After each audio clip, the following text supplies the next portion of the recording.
Students first law of thermodynamics पे problem discuss करेंगे और प्रॉब्लम है a gas is enclosed in a container fitted with a piston of cross sectional area 0.10 metre square.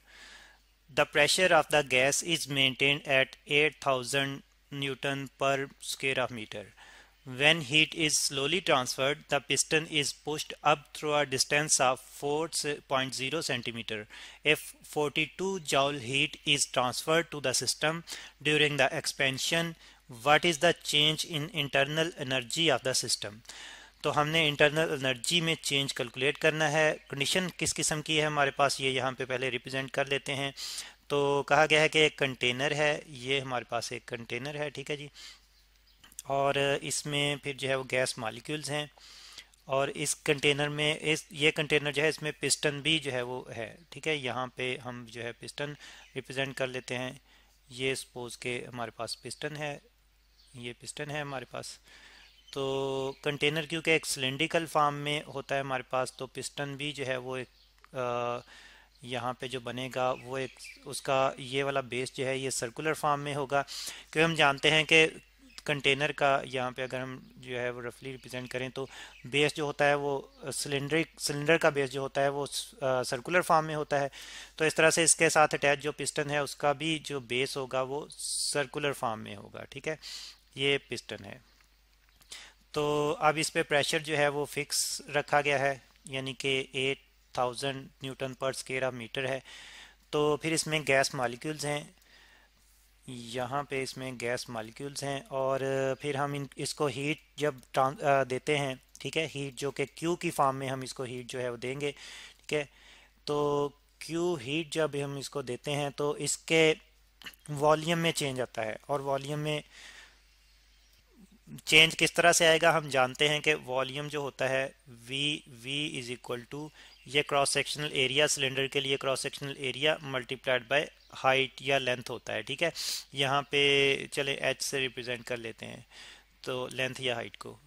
तो क्योंकि vertically length होगी तो height से represent करेंगे, ये वॉल्यूम होता है. अब क्रॉस सेक्शनल एरिया जो है वो तो चेंज नहीं होगा इस सिलेंडर के लिए, सिर्फ जो यहाँ पे जितने एरिया में गैस जो इनक्लोज्ड है सिर्फ उसका वर्टिकल डिस्टेंस जो है वो चेंज हो रहा है. हम देख रहे हैं कि कहा गया है कि अप अपवर्ड मूव करता है पिस्टन, ठीक है. तो वर्टिकली जो है वो डिस्टेंस यानी कि वर्टिकली लेंथ जो हाइट जिसको हम कह रहे हैं वो चेंज होगी.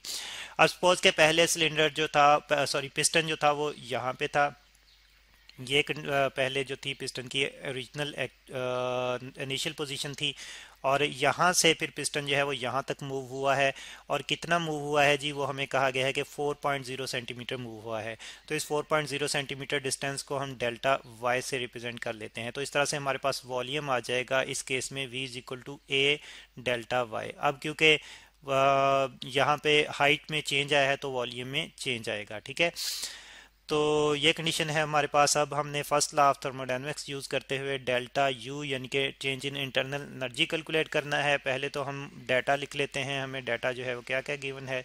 तो डाटा में एक तो हम देख रहे हैं कि हमें जो है वो क्रॉस सेक्शनल एरिया ए जो है वो गिवन है, वो कितना है 0.10 मीटर स्क्वायर, ठीक है. और फिर प्रेशर जो है वो पी वो हमें गिवन है, ये कितना है जी, ये 8000 newton per square of metre given है.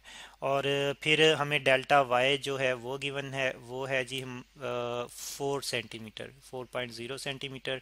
और सेंटीमीटर को मीटर में स्टैंडर्ड यूनिट में कन्वर्ट करेंगे तो हम जानते हैं कि 100 सेंटीमीटर जो है वो 1 मीटर के बराबर होता है. तो फिर इस तरह से 1 सेंटीमीटर जो है वो 1/100 मीटर के बराबर आ जाएगा. तो फिर इस तरह से 4 सेंटीमीटर जो है वो बराबर आ जाएगा 1/100 मल्टीप्लाई बाय 4 मीटर, ठीक है.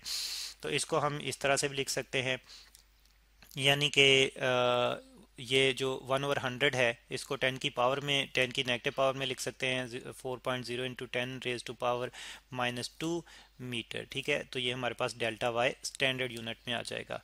और फिर इसके साथ साथ जो है वो हमें कहा गया है कि इंटरनल एनर्जी जब एक्सपेंशन होती है तो इंटरनल एनर्जी में चेंज हमने कैलकुलेट करना है. अच्छा, हीट भी हमें दी गई है, कितनी दी गई है 42 जॉल, ठीक है. तो Q की फॉर्म में हम हीट को रिप्रेजेंट करते हैं, Q जो कि हमें दी गई है 42 जॉल, ये दी गई हमें।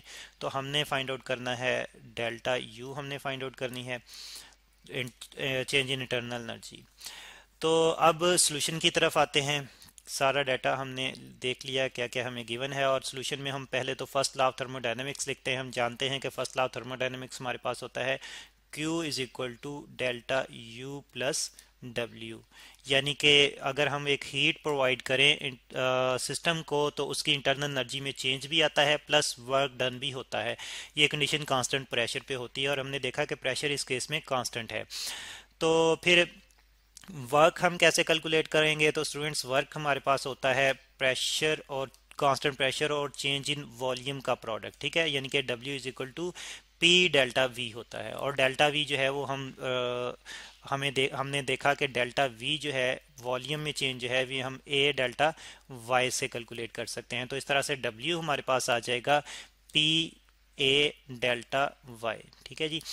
तो फाइंड आउट करना है हमने डेल्टा यू। तो इस इक्वेशन को, जिसको हम इक्वेशन 1 कह रहे हैं, फर्स्ट लॉ ऑफ थर्मोडायनेमिक्स है, तो इसको हम मॉडिफाई करेंगे डेल्टा यू के लिए। तो डब्ल्यू क्यू के साथ माइनस हो जाएगा, तो फिर हमारे पास डेल्टा यू आ जाएगा।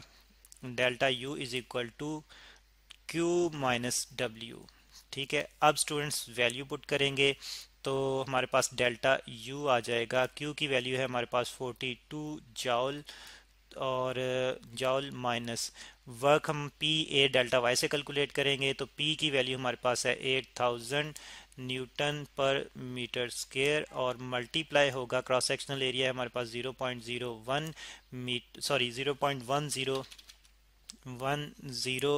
मीटर स्क्वायर, और मल्टीप्लाइड बाय डेल्टा वाई है हमारे पास 4 into 10 raise to power -2 metre, ठीक है जी। ये हमारे पास जो है वो वैल्यूज़ हैं। अब स्टूडेंट्स जब कैलकुलेटर की मदद से पहले ये वाली वैल्यूज़ में सॉल्व कर लेता हूँ, तो जब मैं ये वाली वैल्यू सॉल्व करता हूँ तो मेरे पास वैल्यू आती है, ये तो 42 जॉल वैसे ही लिखेंगे, माइनस ये वाली वैल्यू मेरे पास आती है 32। अब बात करते हैं यूनिट्स की कि यूनिट क्या बनेंगे। तो हम देख रहे हैं कि यहाँ पे एक तो हमारे पास है न्यूटन पर मीटर स्क्वायर, ये पर मीटर स्क्वायर को इस फॉर्म में हम लिख रहे हैं, और फिर मल्टीप्लाई हो रहा है मीटर स्क्वायर से, फिर मल्टीप्लाई हो रहा है मीटर से।